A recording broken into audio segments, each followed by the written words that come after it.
Okay, guys. So today's class period, I am gone for track during 7th and 8th hour, which is why I'm making this video. There's a lot of stop and go with today's class period, so I'm just going to walk you through it. I'm going to read you all the sections that I would have read you in class, and then I'll tell you to pause and go do it, like certain tasks in between the reading. So it's going to run kind of like if you've ever seen Dora the Explorer, and she pauses and waits for your answers. It's going to be kind of like that, but um that's our game plan today. So at this point, you should have finished free reading. And now we are ready for roots and affixes. So let's get our screen shared. Okay, so normally roots and affixes, when we're to this point, we're to practice stuff. So I would show you something that looks like this slide. Based on your understanding of roots and affixes, what does the word hydroelectric most likely mean? So think about your roots and affixes that you know. What do you think this word has to do with? Normally we would just respond out loud in class, but since I'm not there, you have a handy dandy little Google form to respond on. It's very low points. Don't stress it too much, but think about the roots and affixes that you know. Tell me what hour you're in, tell me your name, and then based on your understanding, what do you think that this word has to do with? And you'll type your answer into there. This is going to be posted in our Google Classroom stream under roots and affixes form 423, today's date. Just a heads up, go ahead and do that first. Once you have that, go ahead and pause now, go do that, and then come back and we'll start reading. All right, welcome back, boys and girls. Now we're gonna move on to the Habit 5 reading. So let's get this unshared. So yesterday in class, we read a little bit, but we didn't read all of it. So we kind of talked about the 5 poor listening styles very briefly. Now we're going to go in depth with them a little bit more. So I need your books on page 168. You should see something that looks like this, and we'll get started. All right. I am up at the bullet pointed list about a quarter of the way down that says the 5 poor listening styles. The 5 poor listening styles are, oh, and by the way, if you are not following along in your book, I would recommend doing so rather than just listening to me. It helps you comprehend better. The 5 poor listening styles, page 168, they are spacing out, pretend listening, selective listening, word listening, and self-centered listening. We'll go into depth on each. Spacing out is when someone is talking to us, but we ignore them because our mind is wandering off into another galaxy. They may have something very important to say, but we're caught up in our own thoughts. We all zone out from time to time, but do it too much and you'll get a reputation for being out of it. Pretend listening. Pretend listening is more common. We still aren't paying much attention to the other person, but at least we pretend we are by making insightful comments at key junctures, such as, yeah, uh-huh, cool, or throwing in an LOL here and there if you're chatting online. The speaker will usually get the hint that he or she is not important enough to be heard. Selective listening. Selective listening is where we pay attention only to the part of the conversation that interests us. For example, your friend may be trying to tell you how it feels to be in the shadow of his talented brother in the army. All you hear is the word army. And so you say, oh yeah, the army. I've been thinking about it a lot lately. Since you'll always talk about what you want to talk about instead of what the other person wants to talk about, chances are you'll never develop lasting friendships. I'm now on page 169. Word listening. Word listening occurs when we actually pay attention to what someone is saying, but we only listen to the words, not to the body language. The feelings or true meaning behind the words, as a result, we miss out on what's really being said. Your friend Kim might say to you, what do you think of Ronaldo? And you might reply, I think he's pretty cool. But if you had been more sensitive and listened to her body language and tone of voice, you would have heard what she was really saying. Do you think Ronaldo likes me? If you focus on words only, you'll seldom be in touch with the deeper emotions of people's hearts. Self-centered listening. Self-centered listening happens when we see everything from our own point of view instead of standing in another's shoes. We want them to stand in ours. This is where sentences like, oh, I know exactly how you feel come from. We don't know exactly how they feel. We know exactly how we feel, and we assume that they feel the same way as we do. Like the salesman who thinks that you should buy the newest phone so he can make a buck, self-centered listening is often a game of one-upmanship, where we try to one-up each other as if conversations were a competition. You think your day was bad? That's nothing. You should have heard what happened to me. When we listen from our point of view, we usually reply in one of three ways, all of which make the person immediately close up. We judge, we advise, and we probe. Let's take a look at each. Judging. Sometimes, as we listen to others, we make judgments in the back of our minds about them and what they're saying. If you're busy judging, you're not really listening, are you? People don't want to be judged. They want to be heard. In the conversation below, notice how little listening is happening and how much judging is going on in the mind of the listener. The listener's judgments are enclosed in parentheses. Peter. I had literally the best time with Catherine last night. Carl. Oh, sweet. Catherine, why would you want to go out with her? Peter. I had no idea how hilarious and awesome she is. Carl. Oh, yeah? Here you go again. You think every girl who gives you the time of day is great. Yeah, man, I'm thinking I'm going to ask her to prom. Thought you were going to go to prom with Jessica. Are you crazy? Jessica's way cuter than Catherine. I mean, I was, but now I think I'm really into Catherine. Carl. Well, ask her out then. You'll obviously change your mind tomorrow. Carl was so busy judging that he didn't hear a word Peter was saying and missed an opportunity to deposit into Peter's relationship bank account. Advising. This is when we give advice drawn from our own experience. This is the "when I was your age" speech that you often get from elders. A sister who needs a listening ear says to her brother, I hate our new school. Ever since we moved, I'm like the biggest outcast. I wish I could find some new friends already.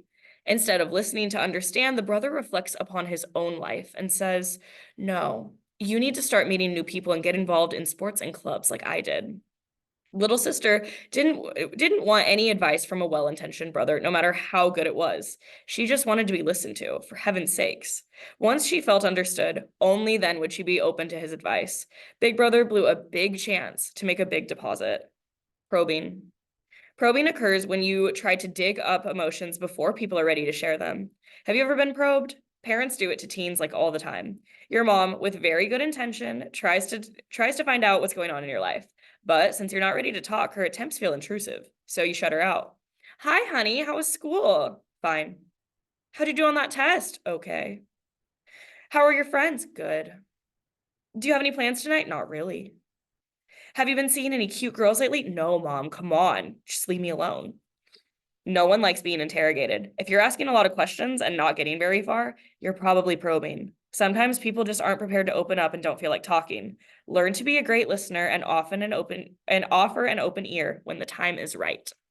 Okay, so now we're going to take a pause. Now we're going to do a little bit of work in our digital notebook. Let's share that. All right, guys. So in your digital notebook, you are working on slide 9 today. So we went over the 5 different poor listening styles. They are all listed between pages 168 and 169. Right here, 168, 169.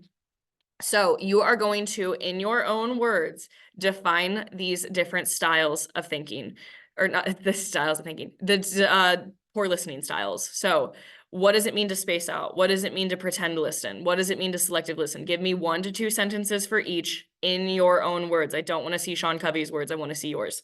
Go ahead, take a pause, do this slide real fast. Welcome back, boys and girls. Okay, now we're gonna move on to this other little activity. I'm gonna stop sharing for a second. So yesterday, we did those funky little interviews. Oh wait, just kidding.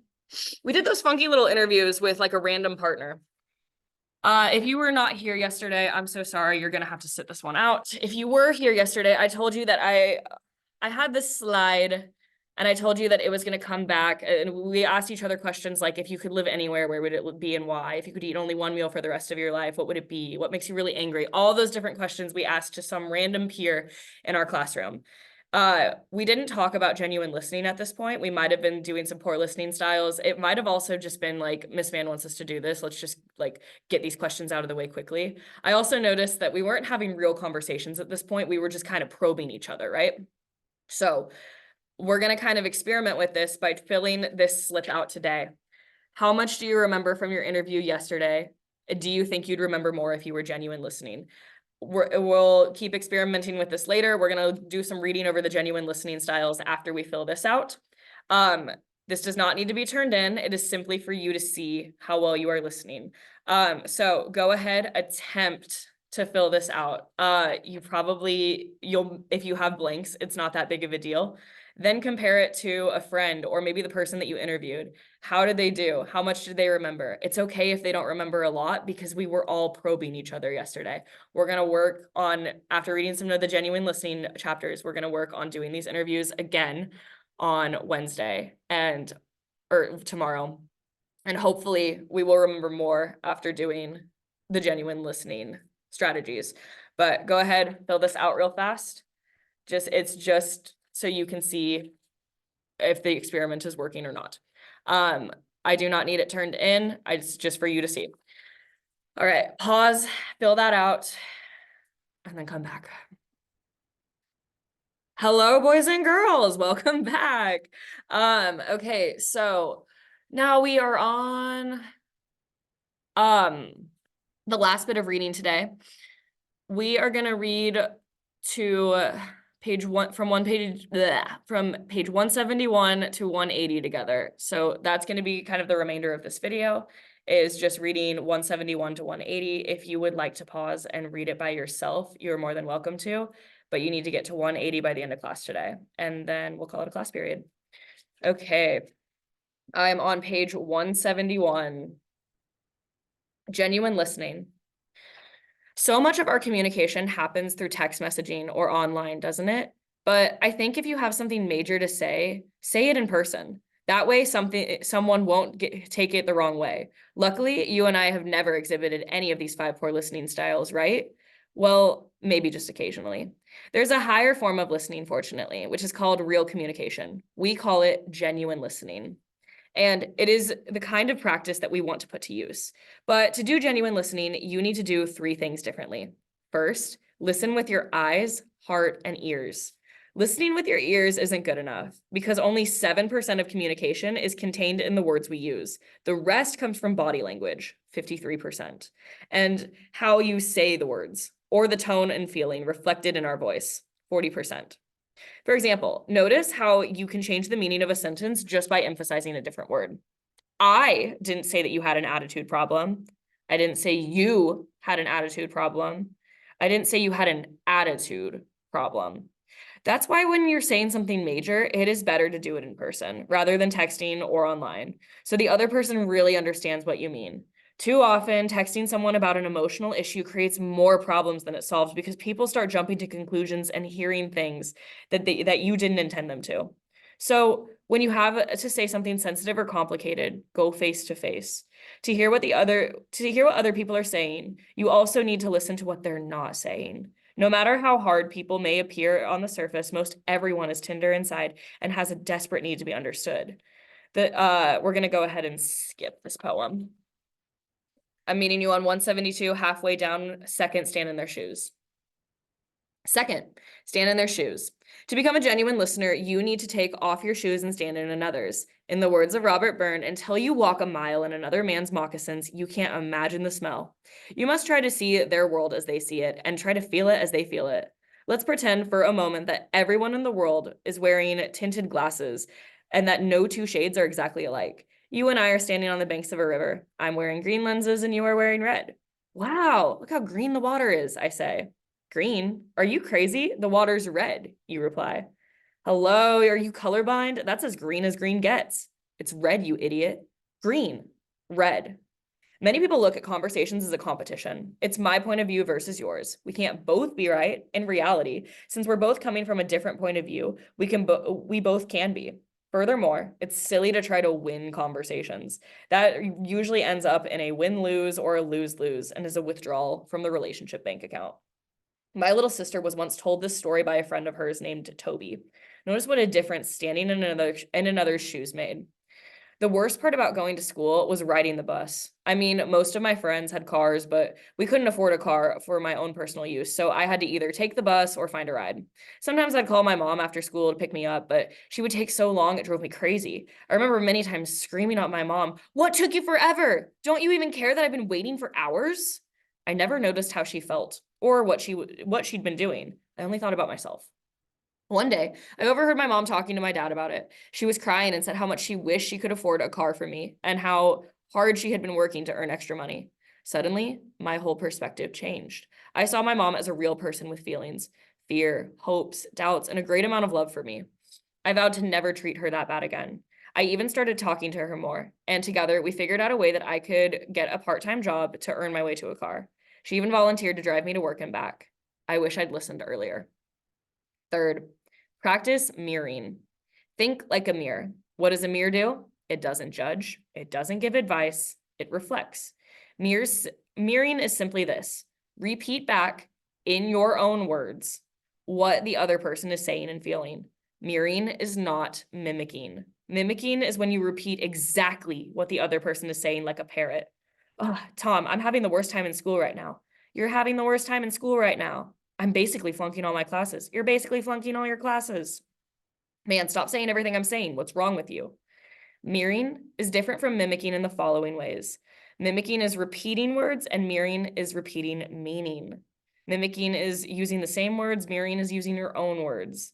Mimicking is cold and indifferent. Mirroring is warm and caring.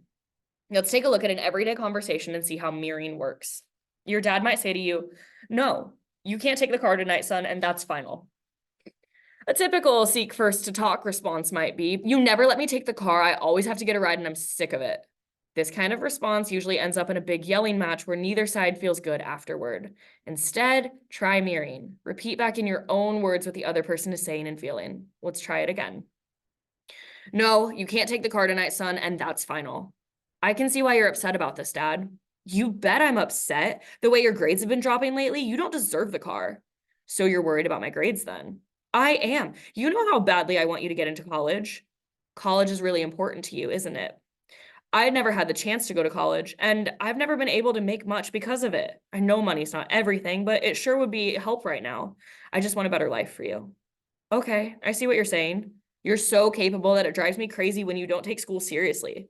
I guess you can take the car tonight if you promise me you'll do your homework later tonight. That's all I'm asking. Promise?" Did you notice what happened? By practicing the skill of mirroring, the boy was able to uncover the real issue. Dad didn't care so much about him taking the car. He was more worried about his future and his casualness towards school. Once he felt that his son understood how important grades in college were to him, he dropped his defenses. I can't guarantee that mirroring will always lead to such a perfect outcome. It's usually, but not always, more complicated than this. Dad might have said, "I'm glad you understand where I'm coming from, son. Now go and do your homework." But I can guarantee that mirroring will deposit into another person's relationship bank account, and you'll get further than you'd get if you use the fight or flight approach. If you're still a skeptic, I challenge you to give it a try. I think you'll be pleasantly surprised. Disclaimer. If you practice mirroring but don't really desire to understand others, they will see through it and feel manipulated. Mirroring is a skill, the tip of the iceberg. Your attitude or desire to really understand another is the lurking mass of ice underneath the surface. If your attitude is right, but you don't have the skill, you'll be okay. But it doesn't work the other way around. If you have both the attitude and the skill, you'll become a powerful communicator. All right, page check. I am on 175 towards the tippity top. Second paragraph, here are a few mirroring phrases. Here are a few mirroring phrases you can use whenever you're trying to practice genuine listening. Remember, your goal is to repeat back in your own words what the other person is saying and feeling. Mirroring phrases. It sounds like you feel, "So I see it as, I can see that you're feeling, you feel that. So what you're saying is," important note. There's a time and place for genuine listening. You'll want to do it when you're talking about an important, sensitive issue, like if your friend really needs help or if you're having a communication problem with a loved one. These conversations take time and cannot be rushed. However, you don't need to use this during casual conversations or everyday small talk. "Man, where's the bathroom? I gotta go real bad." "So what you're saying is you're worried you won't find a bathroom in time." Genuine listening in action. Let's take another look at a sister who needs a listening ear from her big brother to illustrate how different genuine listening is. Sister says, I don't like our new school at all. Ever since I moved, I felt like the biggest outcast. I wish I could find some new friends. The brother could use any of these following responses. Spacing out. Pass the chips. Pretend listening. Yeah, sounds great. Selective listening. Speaking of friends, my friend Julio. Advising. What you need to do is start meeting new people. Judging. You're not trying hard enough. Probing. Are you having trouble with your grades too? But if Big Bro is smart, he'll try mirroring. You feel that school's kind of tough right now. It's the worst. I mean, I don't have any friends. And this girl, Tabitha, she's been so rude to me. She's literally like the queen bee in the Mean Girls. Ugh, don't know what to do. Sounds like you feel confused. I mean, yeah, always been popular and suddenly no one even knows my name. I've been trying to get to know people, but it's not really working. I can see that you're frustrated. Yeah, I probably sound like a psycho or something. Anyways, thanks for listening. No problem. What do you think I should do? By listening, Big Brother has made a huge deposit into his sister's relationship bank account. In addition, little sister is now open to advice. This time, the time is now right for him to seek to be understood, to share his point of view. A guy named Adam shared this. I was going through communication problems with my girlfriend, whom I cared very much about. We had been going out for a year and we were starting to fight a lot. I was really scared that to maybe lose her when I learned about seeking first to understand and then to be understood, and how to apply the relationship bank account to my relationships. I took it very personally. I realized that I had always been trying to interpret what she was saying, but never really listened with an open mind. It saved our relationship, and we are still together 2 years later. Our relationship is much more mature than most couples because we both believe in habit 5. We use it for big decisions as well as little ones, like going out to dinner. Every time I'm together with her, I honestly keep saying to myself, now shut up and try to understand her. Communicating with parents. This is the bottom of 176, just a page check. Communication is hard enough by itself, but throw mom and dad into the mix and you've got storms ahead. I got along pretty well with my parents as a teenager, but there were times when I was convinced they had aliens living inside their bodies. I felt that they didn't understand me or respect me as an individual, but just lumped me in with the rest of the kids. But no matter how distant your parents may seem at times, life will go so much better if you can communicate. If you want to improve your relationship with mom and dad and shock them in the process, try listening to them, just like you would a friend. Now, it may seem kind of weird to treat your parents as normal people and all, but it's worth trying. We're always saying to our parents, you don't understand me. No one understands me. But have you ever stopped to consider that maybe you don't understand them? They have pressures too. While you're worrying about your friends and the upcoming history test, they're worrying about their bosses and how they're going to pay for your braces. Like you, they have days where they get offended at work and go in the restroom and cry. They have days where they don't know how they're going to pay their bills. Your mom may have too much work stress and might just and Oh, sorry. Your mom may have too much work stress to just sit down and relax at night. Your dad may get laughed at by neighbors because of the car he drives. They may have unfulfilled dreams that they've sacrificed so that you can reach yours. Hey, parents are people too. They'll laugh, they cry, they get their feelings hurt, and they don't always have their acts together just like me and you. If you take the time to understand and listen to your parents, two incredible things will happen. First, you'll gain a greater respect for them. When I turned 18, I remember reading one of my dad's books for the first time. He was a successful author, and everyone had always told me how great his books were, but I'd never taken the time to even look at one until then. Wow, I thought about finishing the first book. Dad is smart. And for all those years, I was convinced that I was smarter. Second, if you take the time to understand and listen to your parents, you'll get your way so much more often. This isn't a manipulative trick. It's a principle. If you feel that you understand them, they'll be way more willing to listen to you. They'll be more flexible. They'll trust you more. One mother once told me, if my teenage daughter simply took the time to understand my hectic world and did little things around the house to help me, I'd give them so many privileges they wouldn't know what to do with them. So, how can you better understand your parents? Start by asking them some questions. When is the last time you asked your mom or dad, how was your day today? Or tell me what you like and don't like about your job. Or is there anything I could do to help around the house? You can also begin to make small deposits into their relationship bank accounts. To do that, ask yourself, What do my parents consider a deposit? Jump into their shoes and think about it from their point of view, not yours.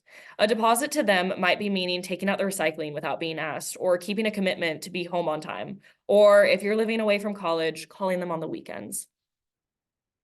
All right, 178, then seek to be understood.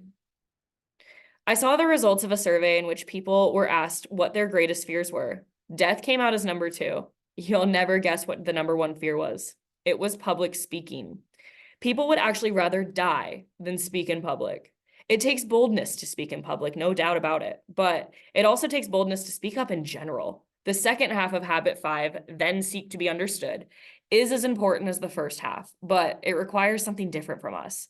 Seeking first to be understood requires consideration, but seeking first to understand requires consideration, but seeking first to be understood requires courage. Practicing only the first half of habit 5, seek first to understand, is weak. It's lose-win. It's doormat syndrome. Yes, it's an easy trap to fall into, especially with parents. I'm not going to tell dad how I feel. He won't listen, and he'd never understand. So we harbor these true feelings inside while our parents carry on never knowing how we truly feel. But that isn't healthy. Remember, unexpressed feelings never die. They are buried alive, and they come forth in uglier ways. You've got to share your feelings or they'll eat your heart out. Besides, if you've taken the time to listen, your chances of being listened to are very good. In the following story, notice how Lee practiced both halves of the habit. I was sick and missed a day of school. My parents were concerned that I wasn't getting enough sleep and that I was staying out too late. Instead of coming up with a bunch of excuses, I tried to understand their reasoning. I agreed with them, but I also explained to them that I am trying to have a fun senior year, and this includes spending time with my friends. My parents were willing to look at the situation from my point of view, and we reached a compromise. I was to stay in one of the days that weekend. I don't think my parents would have been as lenient if I hadn't tried to understand them first. Giving feedback is an important part of seeking to be understood. If done the right way, it can be a deposit into the relationship bank account. If someone's fly is open, for instance, give feedback. They'll be very grateful, believe me. If you have a close friend who has bad breath to the point of developing a reputation for it, don't you think he or she would appreciate some honest feedback delivered gently? Have you ever returned home from a date only to discover that you had a big piece of meat between your teeth the whole evening? With terror, you immediately recall every smile you made that night. Don't you wish your date would have told you? If your RBA with someone is high and you give feedback openly without hesitation, or you can give feedback openly without hesitation. My younger brother, Joshua, a senior in high school, shared this. One nice thing about having older brothers and sisters is the feedback that they give you. When I come home from a high school basketball or football game, mom and dad will meet me at the door and go over all the key plays that I made. Mom will rave about the talent that I have, and dad will say that my leadership skills directed the team to victory. When my sister Jenny comes into the kitchen to join us, I'll ask her how I did. She'll tell me how ordinary I played and that I'd better get my act together if I want to keep my starting position. And she hopes I'll play better in the next game and not embarrass her. Since Jenny and Josh are very close, they share feedback candidly. Keep these 2 points in mind as you give feedback. First, ask yourself the question, will this feedback really help this person, or am I just doing it to suit myself and fix them? If your motive for feedback isn't with their best interest at heart, then it's probably not the time or place to do it. Second, send I messages instead of you messages. In other words, give feedback in the first person. Say, I'm concerned that you have a temper problem. I feel that you've been acting selfish lately. You messages are more threatening because they sound like you're accusing. You are so self-centered. You have a terrible temper. The other person will feel like they're getting attacked. Well, that should pretty much wrap it up. I don't have a lot more to say about this habit, except to end with this thought that we began with. You have 2 ears and 1 mouth. Use them accordingly. Okay, so that is it for habit 5 reading. If you didn't get all the way through this video, not the end of the world. We will watch the rest of whatever you need to in class tomorrow. Get as far into the pages 171 to 180 as you possibly can, and we'll worry about the rest of it tomorrow. Have a great rest of oh, actually, if you did get to the end of this and you're still chilling in class, I have one more thing for you to do. If you have nothing else, go ahead and fill out an RBA for the day. Today is the 23rd. How are you feeling about what's one way you've been kind to someone else today? what's one way you've been negative or neutral to someone else today, and reflect. And then if you get done with all of that, then I guess we can be doing some free reading, but I don't know if you would get done with all that. That was a lot. All right. Have a great rest of your day, and I will see you in class tomorrow. Bye, guys.